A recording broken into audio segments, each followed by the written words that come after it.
recognize the gentlelady from Virginia, Ms. McClellan, for 5 minutes. Thank you, Mr. Chair. Secretary Del Toro, good to see you. Admiral Gilday and General Berger, thank you very much for your service. I really appreciate in your submitted remarks you're focusing on quality of life issues, which are critical to recruitment and retention, and particularly your focus on meeting the mental health needs of our service members and addressing suicide. And I want to talk a little more on the systemic mental health crisis within our armed services, and particularly at naval facilities in Virginia, where at least 5 sailors assigned to the USS George Washington, which has been docked in Norfolk since 2017, have died by suicide in the last year. And I appreciate the briefing that was held for some of the members of the House and Senate Armed Services Committee.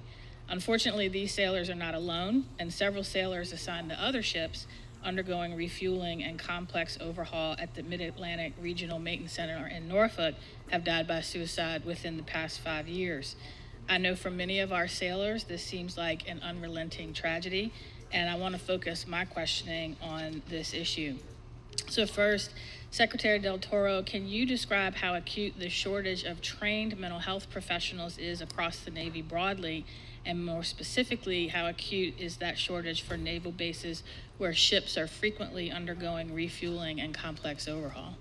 It is a significant challenge, Congresswoman. We've been trying to do everything else we can, trying to work with the Office of the Secretary of Defense, particularly the Defense Health Agency, who often owns these professionals and assigns them to the locations where our sailors and our Marines work globally. But we are trying to get to a better place. The Office of Secretary of Defense is fully hyper-focused on this issue and trying to recruit as many as they can from the private sector. I believe the solution, quite frankly, is to train them intrinsically from within. We need to actually train far many more corpsmen, and we're moving in that direction. It may take a year or two to get the number of mental health technicians that we need, but it's tough to compete with the private sector as well, too, where they're also extremely shorthanded as well. At the same time, we're also doing other things like putting more chaplains on our ships, for example, and that's proven to be very, very effective. Where we have chaplains on our ships permanently stationed, on the average, we get anywhere from 30 to 40 actually calls.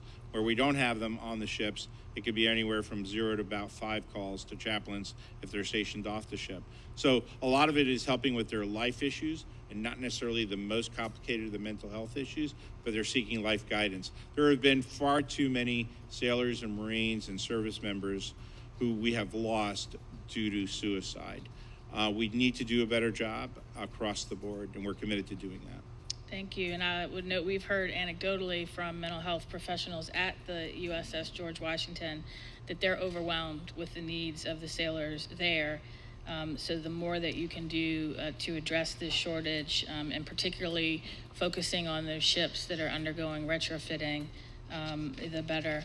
At this point, Secretary, the Navy, I believe, has concluded its investigations into the series of suicides on board the USS George Washington, the USS George H.W. Bush, and the USS Theodore Roosevelt investigation is still ongoing.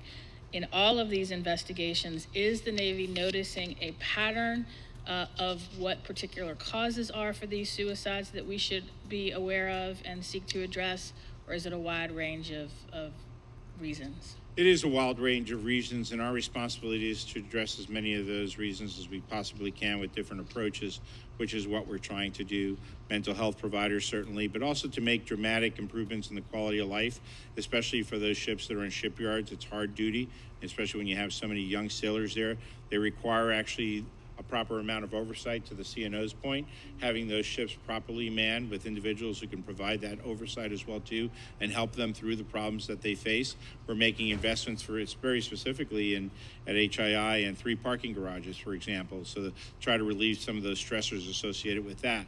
We've moved many of the junior personnel off the ship unless they're on duty itself, to try to ease with some of the stresses that come from living on board the ship as well too.